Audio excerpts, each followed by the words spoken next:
What a day. Phyllis, thank you so much for being on with us today. Is it now? I'm really bad at names. I'm going to try your last name. Is it Leavitt? Leavitt. Leavitt. I was very close. Right. I'm known Very for not close. getting names right, but I was right on the No teeter. problem. Phyllis, thank you so much for being with us. As you can see, New York City is a mess today, and we seem to have a downpour that went from nice to trickle to I don't know what it is now, and it's spring, and it might have been snowing at some point. Global warming is a thing, people. I'm just telling you, it is a thing. Right. Yeah. Right. Hopefully, it's better weather where you are, so you have to deal with that. It's beautiful where I am. I'm in New Mexico right now. It's about 60 degrees and sunny. I'm jealous, Phyllis. I'm very jealous. Thank you so much for being on the show. We have some good topics to talk about. We're gonna talk about your book, America in Therapy. We're going to talk a little bit about the leading cause of mental health illness and how we handle that in America today, and some of the best principles and practices for breaking the cycle of abuse and violence, and a couple of the topics. So, Phyllis, give us a quick synopsis of yourself, your quick elevator pitch, and kind of tell us why did you write America in Therapy?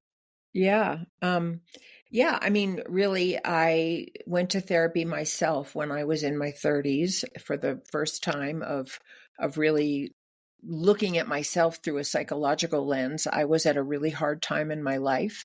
Mm-hmm. And at that time, I really had no idea because I wasn't brought up with any understanding of psychology or our emotions. I really had no idea that our childhood and the influences around us and our conditioning have so much to do with how we feel about ourselves, what our reaction patterns are, the kinds of things and people that we're attracted to, and the places where we might feel stuck, as well as if we have a great upbringing that we might, really flourish and thrive. And I had some trauma in my early life, and it kind of all began to unravel when I was in my mid-30s. And I started reading books on psychology and going to therapy, and I decided to go back to school and get a degree myself. And I worked for a couple of years in a sexual abuse treatment program, and then I just went into private practice, and I was in private practice for well over 30 years. And what I began to see, a lot of therapy today is really focused on our family systems and the influences of our family systems. I think we no longer really believe that people are islands and they just come into this world either screwed up or not.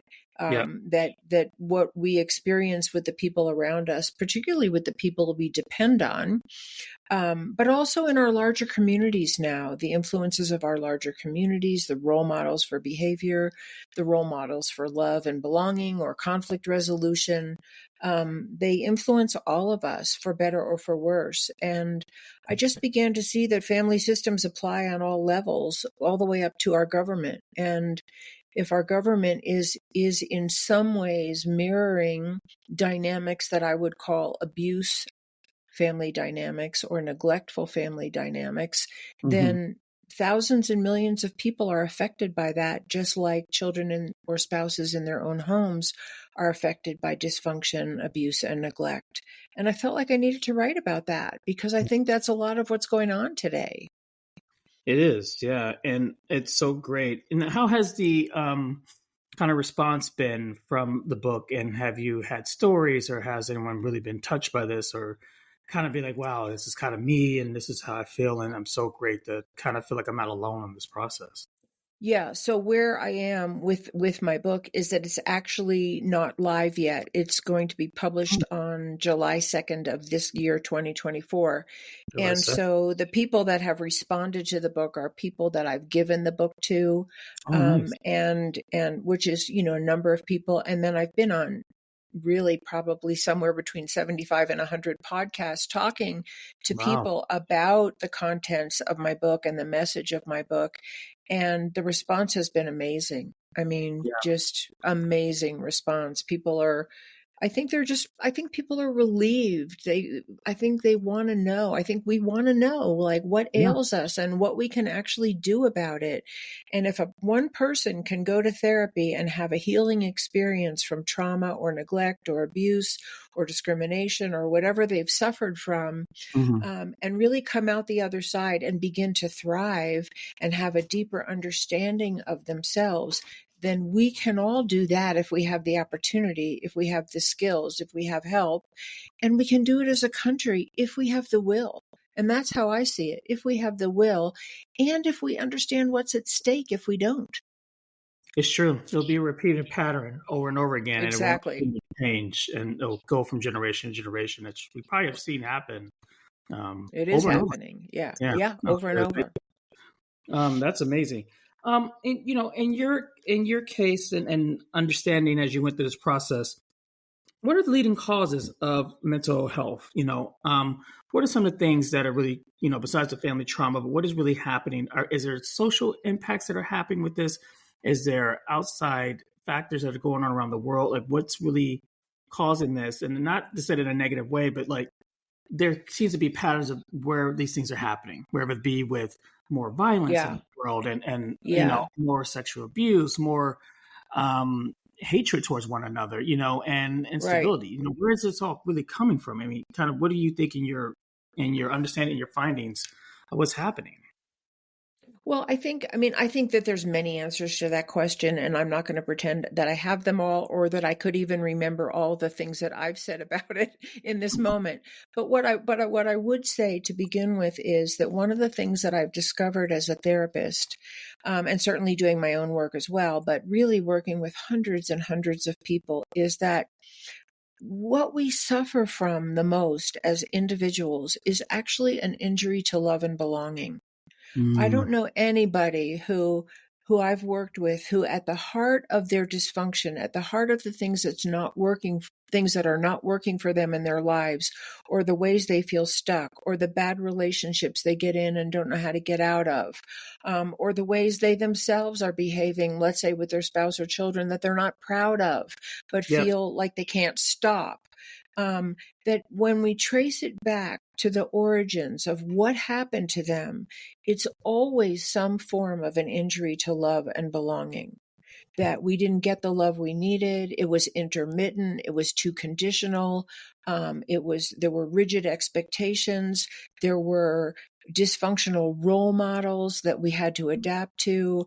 There was dysfunction around us that prevented love and belonging to come to us, like Yeah. addicted parents or parents who were never around or parents who were so injured themselves that they were violent or, you know, often, it's interesting how many people I've worked with a lot of overt abuse, like physical and sexual abuse, but I've also worked with a lot of people who the abuse was emotional. The Mm, messages they got about themselves were, you're not worthy, or you're stupid, or you're fat, or you're ugly, or you'll never amount to anything. right. Um, and these are terribly injurious messages because children are little sponges and they absorb what's around them. And if it's negative and if it's demeaning or if it's ostracizing or alienating or in some other way injurious, we absorb that. So, we start in therapy with looking at the origins. What happened to you? What were the most formative experiences? And of Mhm. course, sometimes there's also really good formative experiences. And those are some of the places that help reinforce our resources that we can count on in the healing process. But a lot of therapy is focused on the negative messages that we got about ourselves, or the painful and difficult experiences that we had that we didn't have a chance to recover from. And Mhm. so I think we're in the big picture of America. I think we have to look at some of our origins. Yeah. Who came here? Who settled this country? What did we do when we got here? Yeah. We just assumed we could take whatever we wanted, and we did. And that's not all that happened in America. There's Sure. always been amazing, wonderful people that have settled this country, that have invented incredible things, that have formed beautiful communities and treated people well. And there are many ways that we've that we slaughtered Native Americans and took their land and looked down on them, and in some ways still do. The Black people that we enslaved, is a tragedy beyond words, that we're still suffering from and that we're still recreating in many ways, even though we don't have those particular cotton fields anymore, but you know what I'm talking about. Yeah. And so we have to be accountable. A lot of therapy focuses on the difficult things that happen to us. But in the process of doing that, I think what happens naturally for people is if I'm in a safe place to really explore the hurtful things that happen to me, I'm very likely to also want to be accountable for the hurtful things I've done. And I think Wow. that's one of the beautiful gifts of the best psychotherapy. And that's part of what I would love to bring to the conversation of America. Because we've hurt a lot of people, and we hurt a lot of people today. Yeah. And I call that, I'm just going to segue really quick to one other thought, and then please jump back in. Yeah. We've been taught that all of these terrible things that are happening are the result of an ideological, divide and ideological partisan politics. And what I say is that they're signs of mental unwellness. People who hurt other people and know what they're doing are mentally unwell. And we Yeah. know that because when we look at an individual family, if you had a parent that was starving one child or putting them in a room where they knew there were toxins, or, putting them outside in the cold, or not sending them to school and letting them have a good education, we'd say there was something wrong with that parent. We'd say that there was a mental illness, a disturbance going on, that they were treating their family member that way. And yet there's such a disconnect in our country and in our larger social organizations that we allow and condone and perpetrate things that we would never want to have happen to ourselves or the people we love. And that's a mental unwellness issue. It's not an ideological issue. Wow. Oh, that's very powerful, and that's so true. What are some of the best principles and practices for breaking the cycle of abuse and violence? I think to myself that, people say, oh, I won't let the negativity get to me, or maybe the negativity will make me stronger, which may work for some people. Everyone's different. Right. Totally. Right. But, what can we do to kind of stop this? And we mentioned a little bit about it. It's, changing the cycle, but is it, taking accountability for your actions and learning from those things? Is it B, taking the steps to realize there is something wrong and really seeking out that help? And C, is it really just kind of thinking that it's an overall holistic view of how you see yourself and how you redefine what it means to be a human and to have a sense of Right. humanity? Are those some examples you think are pretty good to kind of have moving forward to kind of help this? I think they're really good. They're really good things to put in the space. And where I start, and kind of where I start in my book, is I think we need some education. I think the average person doesn't necessarily know what the dynamics of abuse and neglect are. That perpetrators tend to blame their victims for what they do to them. They justify the abuses that they do to other people by, she wore that short skirt. She was asking for it. He didn't do his homework. I had a right to hit him. Those people in our society are poor and lazy. They don't deserve to, they're lazy because they feel entitled, poor because they're entitled. These ways that we justify mistreating other people. And that's actually a sign of an abuser or of someone who's dysfunctional, because no one deserves to be abused. And yet we've been taught that certain people are less worthy of being treated well. And so there's a lot of education that needs to happen. And I'll say a couple of quick things, and then we can look at some of the other things that you said. In abusive families, it's dangerous to tell. It's often really dangerous to go for help or to tell somebody that you're being hurt, because if you're not protected by some other outside entity, you're likely to be hurt worse for telling. And in our society, a lot of people who want to peacefully protest some of the injustices happening are also targeted for mistreatment and arrest and battering by the police. And even though we're supposed to be entitled to the right to peaceful, demonstration. Yeah. So some of these dynamics that are happening in abusive families are happening in the family of America, and they're having the same deleterious effects. People, when they're hurt, become symptomatic. We can't be hurt without either becoming enraged and acting out our rage, or acting in on ourselves and, being self-sabotaging or down on ourselves or isolating or failing to thrive in some ways. And for some people, it's both. They act in and they act out. And we have to know that some of the people that are most symptomatic in our society are actually acting out the pain that's being inflicted on them. They're having a normal response, to abnormal behavior, to inhuman treatment. And we can't afford to just call them bad and lock them away. We need to look at the family of America the way we look at an individual family and say, is the family of America creating a healthy environment for all people? And if it's not, why not? And what can we do about it?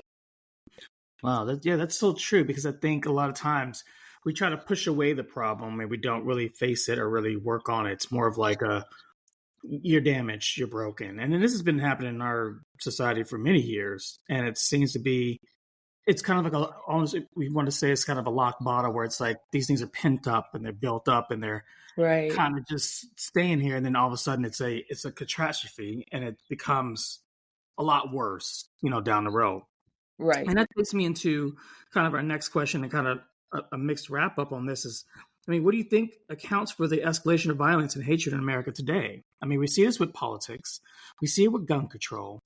It's just sad to see that these things are happening over and over again. But yet, maybe it's going back to what you talked about education.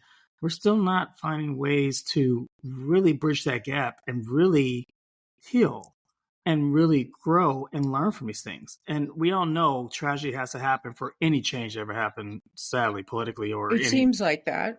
I would like that to change, but yes. Yeah, it's like, what is it that, what is accounting for this? Is it indifference with people? Is it just the fact that people are just not willing to look into themselves? Like, why are we just seeing this acts of violence happening so much more and more than it happened maybe in the past 20, 30, 40 years? It really does seem that way. The news about mass murders is just overwhelming. Yeah. And that seems like a new occurrence, that it's so widespread. And I think it's really very telling that these mass murders, it used to be when you read about a murder, it was somebody murdered somebody in their family or a friend that they were angry at, or a boss that they hated. And now it's just random people. It's innocent children. And I think that really is a testimony to how our disconnection from our own humanity is escalating. That a person's rage would be acted out on people they don't even know. Yeah. And it's very sad, because what happened to that person? And I think that's one of the things that psychology brings to the table, is what happened to the person that disconnected them to such a degree that the only way that they could handle the rage and the pain was to be murderous. And I think that's on us as a society to look at, rather than just keep blaming the perpetrator. The perpetrator is like at the tip of a big iceberg of widespread environmental, national, and really global dysfunction. So what do I think accounts for that? I think there's many things. I think you can factor in that the economy is more and more skewed and people are more and more stressed, that there seems to be in our news and in some of our most flagrant politics, condoning of racial and gender and economic violence. But one of the things that I just really want to highlight, and I think there's many factors here. I think social media is a blessing and a curse. Mm-hmm. I think, like Mm-hmm. podcasts like this that can go out on social media are fabulous. And there's a wealth of information and sharing that we didn't have access to before that's immediate and wonderful. I can look up, a symptom of something and get an answer in a Yeah, second. absolutely. And the downside is that it's a free platform for a lot of misinformation and hatred and targeting of people. So Yeah. that's a piece of it. But the part that I really want to emphasize is that I think families are really suffering. I Yeah. think they're really, really suffering that so many parents are working, more than one job. They're not home for their kids. They can't afford good childcare. They can't afford good housing. They can't afford the kind of medical treatment they might need or the education that their children deserve. And I think that's increasing, that families are under more and more and more stress. And, where does our stress come out? It comes out with the people around us. It comes out at our kids or our spouses Yeah. or the people in the workplace. And one of the things that I really like to say is that, and I think this is a sign of our collective mental unwellness, that Mm-hmm. we invest billions of dollars in war and Oh, weapons of mass destruction, yes. billions of dollars. And if we invested those same dollars in helping families, in providing better housing and better education and better wages and better access to medical treatment, Mm-hmm. um, we would have healthier population. We Yeah. would have less symptomatic people. Just Yeah. like in a family, if the parents are providing the very best they can for the basic needs of the people in the family, you're going to have a healthier family. Very true. Yeah. That's so true. It's I touched on something so great because like that's so true. If you think about it, people, it's not the homes that we grew up in that you used to know or see, what our grandparents had, our parents had. Right, I could say from experience, my mom was a single mom. If it wasn't for my grandparents, watching over right. me, taking care of me, it was a lot. And I'm not saying I was a horrible child, a little mischievous, but I think I turned out all right. But I think ideally Me it's too. it takes it's something of like taking a village to raise a child because it's so true. Because like nowadays, childcare is not cheap. Maybe back in the day, it was $50 to a local person or here, then there, or a school costs this much. Nowadays, families have to, like you said, get almost second jobs and things to take care of these kids. And then the kids do feel that neglect at such a young age, as you said. And they have that disconnect at a young age, or they use, which I really find very hard, and I'll get a lot of flack for this, is like when parents use devices and technology to keep their kids active. It's like I you know. you gotta actually pay attention to your child. I'm not saying it's all bad. I think it's okay sometimes. Right, Educational games, I think those are awesome, great, but they can't be glued to it. They can't just say, "Oh, you're in front of TV. That's it. Oh, here's a device. Here you go." Because they right, disconnect and they're not really connecting with you. And that's a social and I think a reforming thing that like sticks with them as they get older. And COVID didn't help a lot of kids either because they weren't in right, school. You put them in a right. virtual place. Once again, we're still I going back. totally agree with you. I totally Yeah. agree with you. I think modern technology is another, influence that's a blessing and a curse. Yeah. For all of those reasons, the bottom line is I think we've become more and more disconnected from one another. And We when have. people become disconnected from each other, they care less about each other's welfare. And it's Mm, easier to act out on large numbers of people because I don't feel connected to you. And we know in our own lives, when you feel really connected to someone, when you feel love and belonging with them, when you trust them to be mhm. your friend or be there for you, you don't want to hurt them. No, And you wouldn't want to hurt them, and you would try to protect them if you could. So the absolutely. more we become disconnected from one another, the more we lose that bond of empathy and caring and concern. And it's just fertile ground for acting out. And so when children don't experience that kind of love and belonging and safety and containment and good Mm, boundaries, and all of the things that we associate with mental health and emotional well-being, then they yeah. don't have it, and they're No. going out into their teenage years without the actual firm emotional foundation that they really need and that they crave. And if Yeah. they don't get it, they're going to look somewhere for a place to belong. And sometimes it's with the wrong people.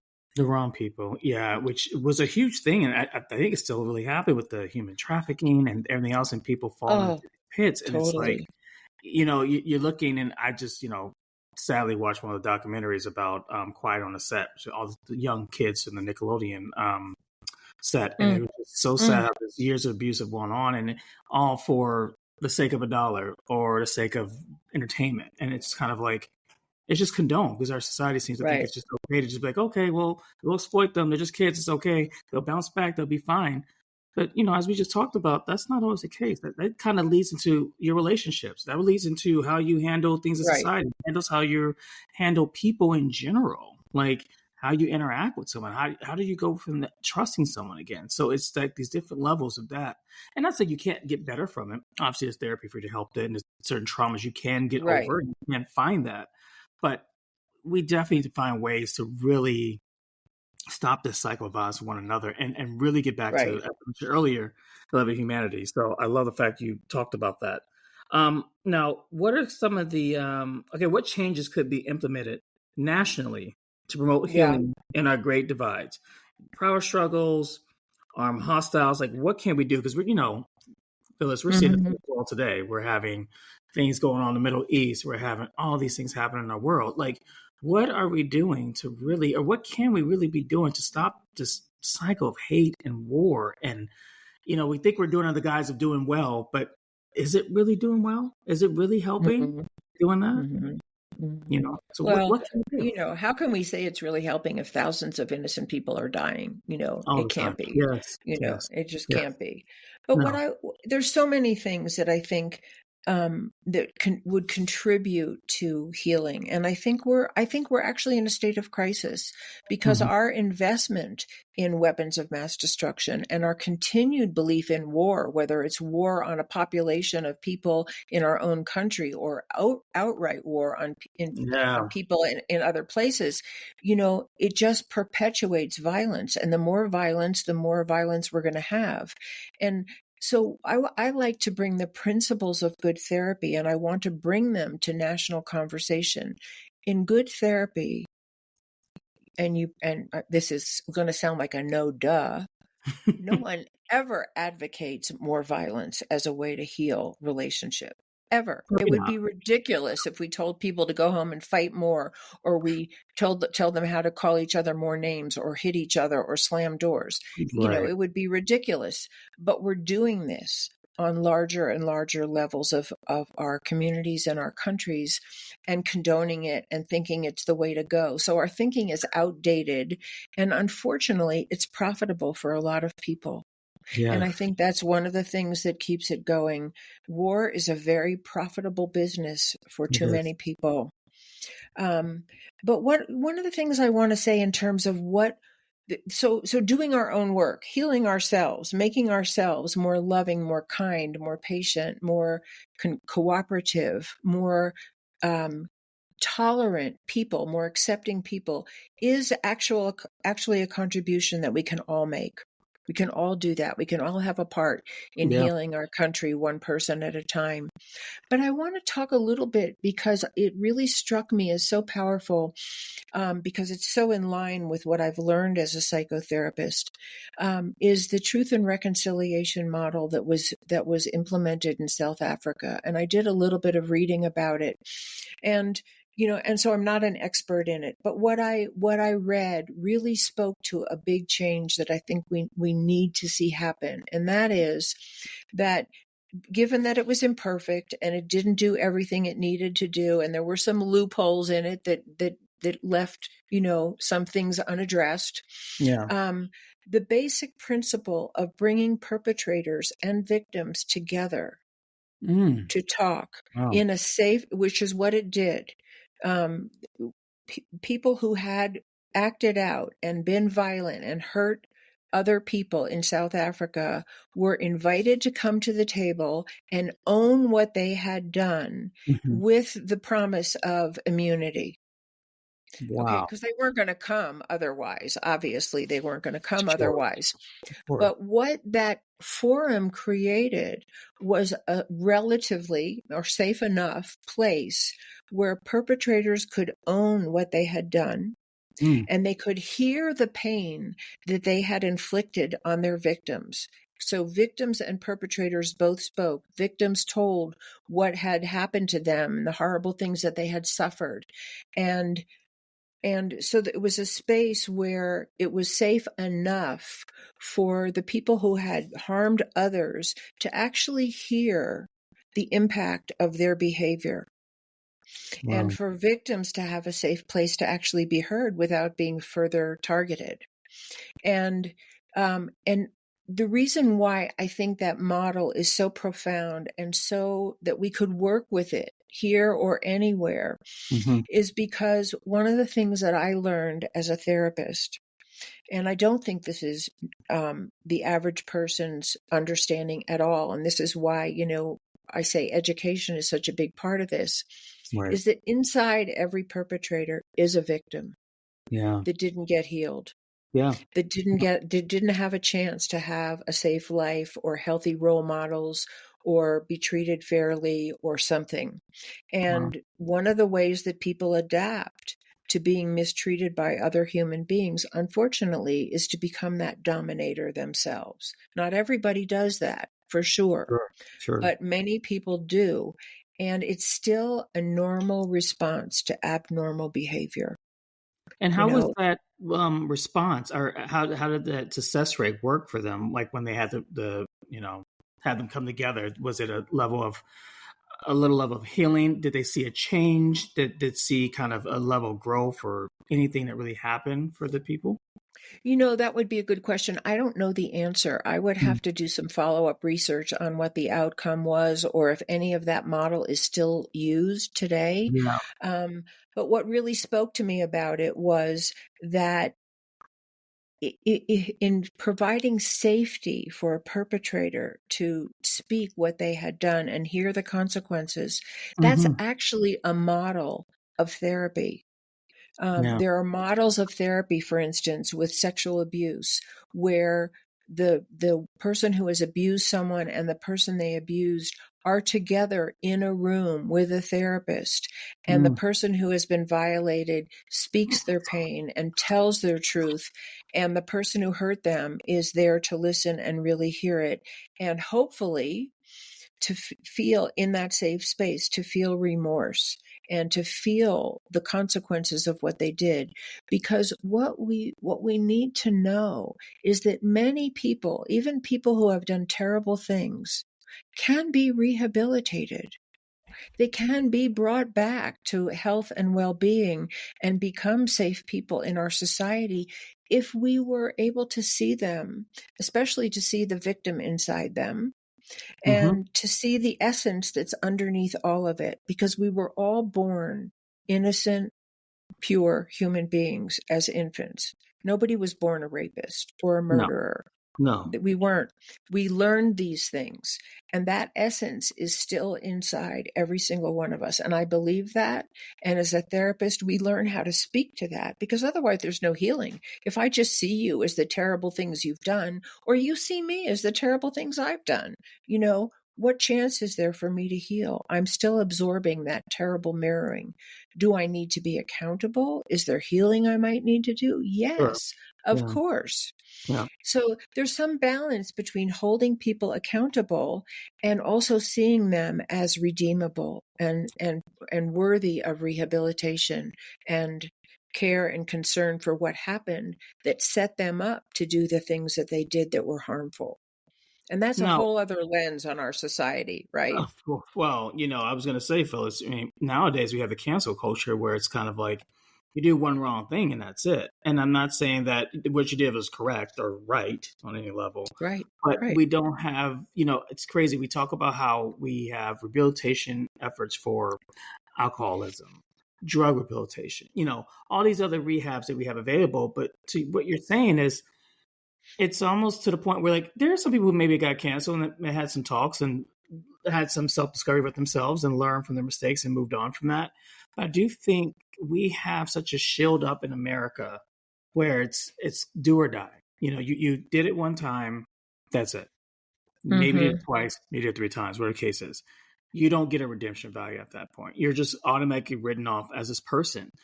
But I do think, I do agree with you that there's some people who are hurt and who have done things that can be redeemable, but it takes that accountability to talk about those things and be able to own up to that. But also there needs Mm-hmm. to be programs, education to how to understand how that happens. You know, I don't, like you said, I don't think anyone was born that way. I think it was just levels of people not being raised the correct way and going back to, like you said, those American values and everything else, and just kind of being left to the wind. Right. And I would respect someone fully if they just sit out and say what happened to them. How did you get here? How did Mm-hmm. this happen for you? How did you come to this? And level of remorsefulness is a key too. Right. It that's a good sign as well. Know that you're not a full off bad human being, Right. but you have a level of remorse of what you did or what happens. Because, like you said earlier, if you don't have remorse, then that is a sign of I don't know if it's a sign of a psychopath Right. or a therapist, but Right. I would think that Right. there's different signs that go into that. But if there's a level of remorse and there's a level of coming back and doing that, then I think we should, as a society, learn to be open to that. Not to say you have to fully let them in all. Okay, yes, I'll let you fully all Right. in, Right. but I think there should be levels of understanding and growth, and I think it takes time to do that and learn to take baby steps with that. You do that with friendships, you do that with anything else in your family and anyone else that happens to you. So why not the same for how we treat people in our society? That's why our jails are. I mean, our jails are just That's right. ridiculous. It's just overcrowded, overpopulated. Then you cause more issues. You go to jail for some stuff that makes no sense. I'm sorry. I Right. think going to jail for marijuana makes no sense to me. It's not No that bad of a sense. drug, but whatever. But it's like you're not fixing the problem. You're not fixing. Exactly. You're just repeating Exactly. about it, and you're being Exactly. thrown and shunned away. But then I think people think, okay, well, this should teach you a lesson. Don't be an awful person. This is what happened to you. But when we talk about mental health and mental illness, we talk about certain things. Some people can't help that. There may be people who have psychosexual issues. There's people who have trauma that happens. They don't want to be this way, but there's things that happen. I mean, I remember watching That's the right. Ted Bundy videos, and I was like, horrible person for what he did, obviously. But you understood the backstory, and you're like, whoa, that Mm-hmm. all trying to piece together and see how Mm-hmm. all these things had come together to make him be who he was. Right. And You there know, are lots of really great documentaries out there that chronicle some of the lives of, people who are in prison without parole for murders they yeah, committed. And then yeah, they talk about their childhood, and it's so traumatic. Their childhoods were mm, so traumatic, and they witnessed murders, or their mother was killed in yeah, front of them, or they yeah, were abandoned in a shack in the woods when they were 9 years old. Um, and what do we expect? yeah, What would have happened yeah. to me if those things had happened to me? Who would I be? Of And I think course. we need to grow that empathy that Yes, that's that the when word. horrible things happen to people, of course they're going to be symptomatic. They're Yeah, going to be. And we have to know that and have some kind of empathy. Even if someone is not going to ever get out of jail, they still deserve to be treated like a human being, because they are. absolutely, absolutely. And I just want to return to here, and this is the big argument for, like, why our resources need to go to our families.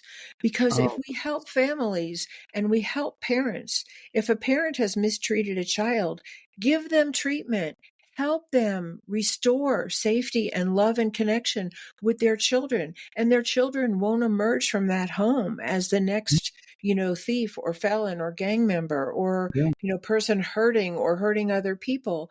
So we have a social responsibility to take care of one another if we yeah, really want to see crime diminish and people be more, a greater success and more of a contribution in our society. We all have that responsibility, and to just keep still, labeling people yeah. and, having them be throwaway human beings is a tragedy, and it's a sign of our collective mental unwellness. It really It is. really is. No, I do agree with you, and it's so sad because at the same time, I do feel that people agree with some of the statements that we're saying, but because society has put such a label that it's so bad to say that, or it's, oh no, you can't go for that person what they did, and it's almost like you're afraid to speak up and say something. Right. You're afraid Right. to have those understandings and those thoughts, and that's where the shunness and this different ideologies come out with some people, and it's like we got to stop that cycle as well too. not trying to make everyone else happy and make everyone else in your society great. Of course, protect your family. Of course, protect what you want to protect. But also know that we're all human. We're all people. We all are hurting. We're all going through certain things. We have to learn to connect and stop, going for hatred first. And I think that's really one of the things that's very hard on the side. It's like the first thing what it is, I want to hate. Oh, you did this. I want to hate you for this. I want to do violence, tit for tat. That's what I want to do. And I'm like, what does that really do for you? Yeah, in a moment, sure, maybe it felt great. All right. But long term, you just put this being on another human being who had obviously may hurt you or someone in your family as well too, but that tit for tat doesn't really help any healing. It doesn't help any growth. It just go back and forth. It just goes back and forth. I think of a time that, we had some things happen in our family, and, we had death and, this and that. And my sister, she was murdered by her boyfriend. And we had to think like long and hard about this. No signs, nothing happened. Domestic violence obviously is a huge thing. No one talks about it. No one knows what happens. It's always on the surface, never know. And we were in the courthouse. I was talking to my dad about it, and I just was like, I want to hate this person for the rest of my life for what he did to my sister. I want to just sit up here and say, you're just an awful human being. I want you dead. I want you to feel the pain that I'm feeling right now. And I had to sit back to myself and think, and everyone else around me is feeling the same exact way. My father, cousins, family, everyone's feeling the same exact way. We lost someone important to us because of the acts of violence this person done. And then we go back to the stories. We go back to what happened with him. We go back to his history. And it becomes this whole thing of, it was very dark. And the one thing I would always say about my sister was she was always a person. And I don't think, regardless of how I look at it one way or another, she would always be in the place to be like, I want to help others. I want to still be there for someone. Regardless of what that would take for herself, you want to call that a martyr, you want to call it what you want to say, she would always want to help someone. And in that moment, when we were in that courthouse and hearing all these things, I let it go. All that hatred, I let it go. And I said, what I'm going to do is help people who are in that same situation not be in that situation. So any people I know, there's in a domestic violence situation or anything like that, I want to get the help they need. If you need to come to my house, you need to come talk to me, I want to be there for you. Because for me, that's my level of healing. Because I'm not seeing this happen again to someone else. I'm taking this tragedy that happened in my life to not have this happen to someone else and know that you're not alone in this process. It doesn't have to always be a tragic thing that happens, but I do think we need to have some sort of resources for people. And if I can't be the person to give you the resource, I'll make sure you have the resources for you to do that. And that's what you have to do. I think sometimes you have to really remove yourself. We're so egotistical as human beings sometimes. And as a society, you got to learn to just take yourself out of the equation and think about the overall picture of this. Well, one of the things that for what he did. He's going to run for what he did. I know that, but and he has to live with what he did, and hopefully he finds some kind of healing in himself wherever he is. But I think two things that stand out for me for what you said. One is that you took your pain and you transformed it into a higher purpose. Yes. And that's one of the role models that we really need in our society. We can all do that. And especially if there are people role modeling that for us around us, it really helps because that's actually part of healing, is to transform our pain into some other purpose that's constructive. And we can role model that. We can teach that. We can show people. We can be that ourselves. And again, I just want to come back to, the best prevention is not guns. The best prevention is not prison. The best prevention is not hatred. It's not bigotry. It's not an eye for an eye. Those things are not preventative. They actually continue the cycle of abuse. The best prevention is to help heal our society and our families as quickly and as early on as possible. Yes. Children who have intervention early in their lives have the best chance of being safe, contributing, loving members of our human family. And that's where our resources need to go. They need to go to our families, because we could stop these cycles. We could change if we had the will. Yeah. And I think part of what go ahead. No, I was saying, you're right. The family is the number one heart of that, and I had to have talks with my father, before he passed. And I said, you want to be, I understand you're hurting. I know this is devastating, but at some point, I think he raised us a lot better to not let that happen. Of course, have your grief, have your pain. I'm never going to say take that away. Right. Absolutely. Never nothing like that. But know that we have to do better with how we react to that. And it, that kind of bonded us for a little bit to be able to understand that and help that. And my dad just learned to be more helpful after that, and just didn't want to see it happen to anyone else's child. He did what he could do to be there for other people, That's beautiful. So I was very proud of him for that, but because that was very hard, devastating. It was hard for all of us, but of course, it's just taking those steps to do that. And that family. So I take the family dynamic and be like, if I could do it for myself, I could do it for someone in my family, I could do it for another member of my family. We can find this level of structure and healing to kind of come together to really get through something. And I think sometimes some tragedies do bring families closer together. And I think in this instance, stuff like this kind of brought our family a lot closer in a sad, tragic way. It really helped us heal in a way together. And that's one of the things I hope for the family. I call it the family of America. That's one of the things that I hope for the family of America. But I think we have a long way to go because we still have people in positions of enormous power and influence who are so injured themselves, who are so on the aggressor side of the spectrum that they have free rein to act out on too many people.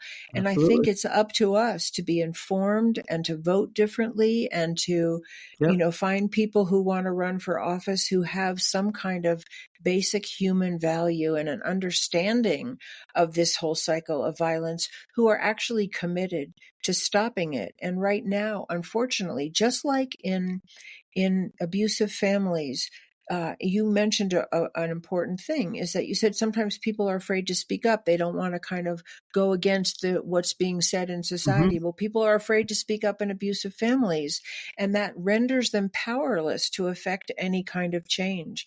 And so we have to support there being many voices at the table and tolerate listening to different points of view, and also calling out the disturbance that we're seeing, the addiction to power, the addiction to wealth, the addiction to greed, the addiction to righteousness that is somehow forming some of the environment of the family of America that's devastating to so many people. And I think the challenge is to call that out without hatred, but to call it out for what it is. This is collective mental disturbance, and we can do something about it. We don't have to hate to do something about it. We can call it out for the purpose of healing. And I think that's our big challenge. I agree with you, One Phyllis. of them. Yeah. Well, I thank you so much for just this enlightened conversation and tell us more about your upcoming book. Is there any place that people can learn more about you, about psychotherapy or anything? Is there a website I can let everyone know? Yeah, and my book is available for pre-order, so please go ahead and buy it now. And you can buy it off of my website or from Amazon or Barnes & Noble. It's on all the major booksellers. It's just not quite available yet. Okay. But my website is www.phyllisleavitt.com.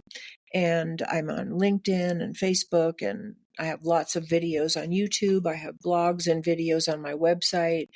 Lots and lots of information. You feel free to absolutely contact me. You can contact me through my website. I'm happy to talk to anyone about anything. I don't know, Phyllis, you might be getting a lot of calls. You need to be careful. I'm happy for that. I'd be happy for that, really, because like yourself, I want to do my part in making this a better world for my children, my grandchildren, and really all people and all children everywhere. Because, if we let ourselves feel it, there's really a lot of suffering going on that we could interrupt. We could heal if we had the will, if we had the understanding, if we had the knowledge and the skills. I agree. No, I totally agree. And we definitely got to work on that in our society. We got to work on that with our youth today and tomorrow, and, lead them in the right direction, guide them, and just, it takes us setting that example, or at least being like, don't do what we do. Well, as I tell my niece and nephew, I mean, I can do everything I did, but Right. it's definitely leading Mm-hmm. by example, but also realizing that we're in an ever Right. evolving world, and then learn to be adaptable to that change and that growth Exactly. to Exactly. instill that into them. And You it's know, evolving really fast. And I very think fast, a lot one of faster. the, These kids are picking up everything like I don't know what. Like I'm like, okay, like me too, like I yeah, don't even yeah, know. yeah. I'm like, But I think we have to really sit down and think about how we choose to use the technologies that we have, how we yes, choose to use our understanding of psychology, that we don't use it to manipulate people, we no, use it to help no, heal. yeah. That's really true too. Yes, absolutely. Do not manipulate. Use for the better good. Same I say about AI, but we'll see how that works out for people. But well, Phyllis, thank you again for being on with us. It was such a Thank pleasure. you. And Thank feel free you. to come back anytime. And we're looking forward to the book. It sounds like it's going to be really great for everyone out there. And um, get that healing starting. And hope is still alive. Thank Hope you. is well and alive. Absolutely. Yeah. Absolutely. You are a good testimony to that yourself. I So try. thank you. Thank Thank you you. so much. I appreciate Thank it. you. Talk to you soon. Thank you.